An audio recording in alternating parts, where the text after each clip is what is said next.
అనుదిన నిత్య జీవపు మాటలు. దేవుని నామానికి మహిమ కలుగునుగాక. దేవుని వాక్యాన్ని చదువుకుందాము.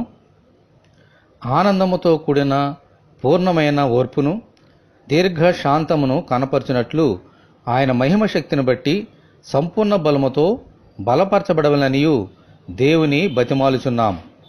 కొలస్సీలకు రాసిన పత్రిక 1వ అధ్యాయము 11-12 వచనములు. మన ప్రార్థనలకు జవాబులు, వాగ్దానముల ప్రవచనముల నెరవేర్పు దేవుడు తన సమయంలో తన చిత్తము చొప్పున మన ఎడల జరిగిస్తారు. ఇవన్నీ మనము అనుకున్న సమయంలో జరగవు, అన్నీ ఆయన సమయంలోనే జరుగుతాయి.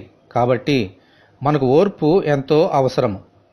ఈ ఓర్పు చేతనే వాగ్దానములను, ప్రవచనములను, ప్రార్థనలకు జవాబులను పొందుకోగలుగుతాం. ఈ ఓర్పు మనకు ఎంతో ఆనందాన్ని పుట్టిస్తుంది. ఆమెన్. ఈ నేపథ్యంలో ఎన్ని శోధనలు, అవమానములు, నిందలు వచ్చినా దీర్ఘశాంతముతో దేవుని కొరకు కనిపెట్టాలి. ఈ దీర్ఘశాంతము కూడా మనలను ఆనందములోనికి నడిపిస్తుంది. ఆమెన్. హల్లెలూయా. ఈ ఆనందముతో కూడిన ఓర్పు, దీర్ఘశాంతము కలిగి ఉన్నప్పుడు దేవుని మహాశక్తిని బట్టి మనము బలవంతులముగా జీవించగలుగుతాం. మన గమ్యాన్ని చేరుకోగలుగుతాం. దేవునికి మహిమ కలుగునుగాక. ఆమెన్. ఇటువంటి కృప కొరకు మనందరము దేవుని ప్రార్థన చేసుకుందాము. ప్రభువా, మీకు వందనములు. మా ఓర్పు దీర్ఘశాంతము చేతనే మీ వాగ్దానములు, ప్రార్థనలకు జవాబులు పొందుకోగలుగుతాం.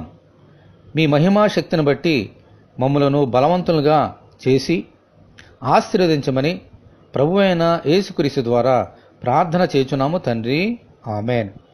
మన ప్రభువైన యేసుక్రీస్తు కృప మనకందరికీ తోడే ఉండి నడిపించునుగాక. ఆమెన్. పరిశుద్ధ దేవుని మందిరం.